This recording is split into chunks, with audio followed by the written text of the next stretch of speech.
ಈಗಾಗಲೇ ನಾನು 20 ವರ್ಷದಿಂದ ಪಕ್ಷದಲ್ಲಿ JDS ಪಕ್ಷದಲ್ಲಿ ದುಡ್ಕೊ ಬಂದಿದ್ದೀನಿ. ಅವ್ರಿಗೂ ನಮಗೂ ಸಣ್ಣ ಒಂದು ಅಸಮಾಧಾನ, ಏನು ಬೇರೆ ಏನೂ ಇಲ್ಲ. ನಾವು ಇಷ್ಟು ದಿನ ಪಕ್ಷದಲ್ಲಿ ದುಡ್ದಿದ್ದಕ್ಕೆ ಏನೂ ಒಂದು ಪ್ರತಿಫಲ ಸಿಕ್ಕಲಿಲ್ಲ ಅಂಥೇಳಿ ನಾವು ನಮ್ಮ ಶ್ರಮ ಜಾಸ್ತಿ ಇದೆ ಪಕ್ಷದಲ್ಲಿ. ಅವ್ರು ನಮ್ಗೆ ಯಾವುದ್ರಲ್ಲೂ ಗುರುತಿಸ್ತಿಲ್ಲ ಅಂಥೇಳಿ ನಾನು ಸಿದ್ದರಾಮಯ್ಯವರು ಇರ್ಬೋದು, ಹಾಲಿ ಮುಖ್ಯಮಂತ್ರಿ ಇರ್ಬೋದು, ಹಾಲಿ ಉಪಮುಖ್ಯಮಂತ್ರಿ DK ಶಿವಕುಮಾರ್ ಅವ್ರ ಕೆಲಸ ಇರ್ಬೋದು, ಹಾಲಿ ಸಂಸದರಾದ DK ಸುರೇಶಣ್ಣವರು ಇರ್ಬೋದು. ಇವತ್ತೇನು DK ಸುರೇಶಣ್ಣವರು ಇವತ್ತು MP ಗಿಲ್ಲಿ ನಿಂತಿದ್ದಾರೆ. ಅವ್ರ ಕೆಲಸ ನಾನು ನೋಡ್ಕೊಂಡು ಬಂದಿದ್ದೀನಿ. ಸುಮಾರು ಒಂದು 10 ವರ್ಷದಿಂದ ನಾನು ನೋಡ್ತಾ ಇದ್ದೀನಿ. 10 ವರ್ಷದಿಂದನೂ ಅವರು ಕಾಲಕ್ಕೆ ಚಕ್ರ ಹಾಕೊಂಡಂಗೆ ಪ್ರತಿಯೊಂದು ಹಳ್ಳಿನೂ ಕೂಡ ನೋಡ್ಕೊಂಡು ಬಂದಿದ್ದಾರೆ. ಪ್ರತಿಯೊಂದು ಊರು ತಿರುಗಿದ್ದಾರೆ. ಪ್ರತಿಯೊಂದು ಗಲ್ಲಿನೂ DK ಸುರೇಶಣ್ಣವ್ರಿಗೆ ಪ್ರತಿಯೊಂದು ಊರು ಗೊತ್ತು. ಸಂಸದರಾಗಿ ಇಷ್ಟೊಂದು ಕೆಲಸ ಮಾಡಿದಾರಲ್ಲ ಅಂತ.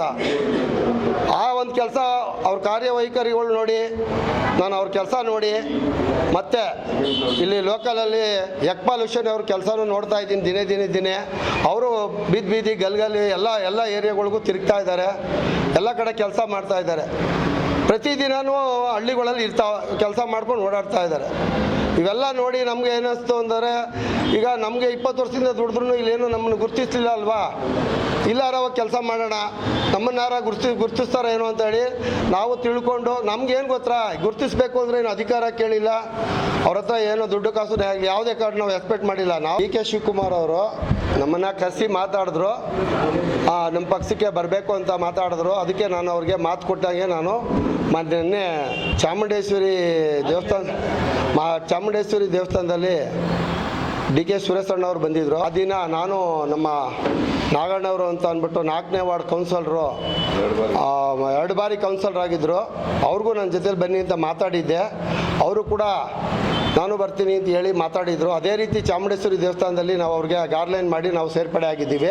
ಹಿಂದೆ ಇರೋ ಕಾರ್ಯಕರ್ತರಿಗೆ ನೀವೇನು ಮಾಡಬೇಕು ಅಂತೀರಿ ಎಲ್ಲ ಮಾಡ್ಕೊಳ್ಳಿ, ಇಲ್ಲ 20 ವರ್ಷ ದುಡ್ದಿದ್ದೀವಿ ಏನೂ ಮಾಡಿಲ್ಲ, ನಿಮ್ಮ ಪಕ್ಷದಲ್ಲೂ ನಾವು ದುಡಿತೀವಿ, ಒಂದು ಏನಾರು ಆದರೆ ಒಳ್ಳೇದು ಮಾಡಿಕೊಡಿ, ಏನಾದರೂ ಕಷ್ಟ ಸುಖಕ್ಕೆ ಫೋನ್ ಮಾಡಿದಾಗ ಸ್ಪಂದಿಸಿ ಅಂತ ಹೇಳಿದ್ದೀನಿ. ಇದು ದೇವರಣ್ಣ, ನಾನು ಬಾರೆ ಏನು ಹೇಳಿಲ್ಲ, ಬೇರೆ ಡಿಮ್ಯಾಂಡು ಮಾಡಿಲ್ಲ. ಚಾಮುಂಡೇಶ್ವರಿ ಹಣ ಯಾವುದು ಕೂಡ ಹೇಳ್ಕೊಂಡಿಲ್ಲ, ಕೇಳ್ಕೊಂಡಿಲ್ಲ. ಕೆಲವು ಕಾರ್ಯಕರ್ತರಿಗೆ ನೋವಾಗಿರೋದ್ರಿಂದ ಪ್ರತಿಯೊಬ್ಬರು ಸೇರ್ಪಡೆ ಆಯ್ತಾನೆ ಇದ್ದಾರಲ್ಲ. ದಿನೇ ಎಲ್ಲ ತಾಲೂಕಲ್ಲೂ ಆಗ್ತಾ ಇದ್ದಾರಲ್ಲ.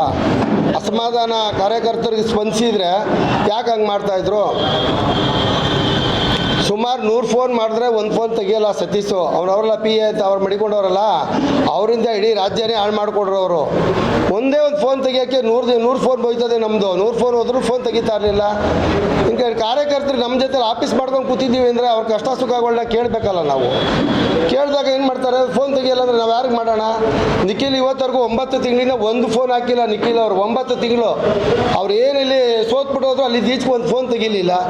ನಾವೇನು ಮಾಡೋಣ ಹೇಳಿ? ಯಾರಿಗೆ ಹೇಳ್ಕೊಳ್ಳೋಣ? ನಮ್ಮ ಕಾರ್ಯಕರ್ತರುಗಳು ಕಷ್ಟ ಸುಖ 76,000 ಜನ ಓಟ್ ಹಾಕಿಲ್ವಾ? 76,000 ಜನ ಓಟ್ ಹಾಕಿರೋರು ಕಾರ್ಯಕರ್ತರು ಒಂದು ಫೋನ್ ತೆಗಿಲಿಲ್ಲ ಅಂದರೆ ನಾವು ಹೆಂಗೆ ಲೀಡರ್ಗಳಾಗಿ ಸ್ಪಂದಿಸೋಣ ಅವ್ರಿಗೆ?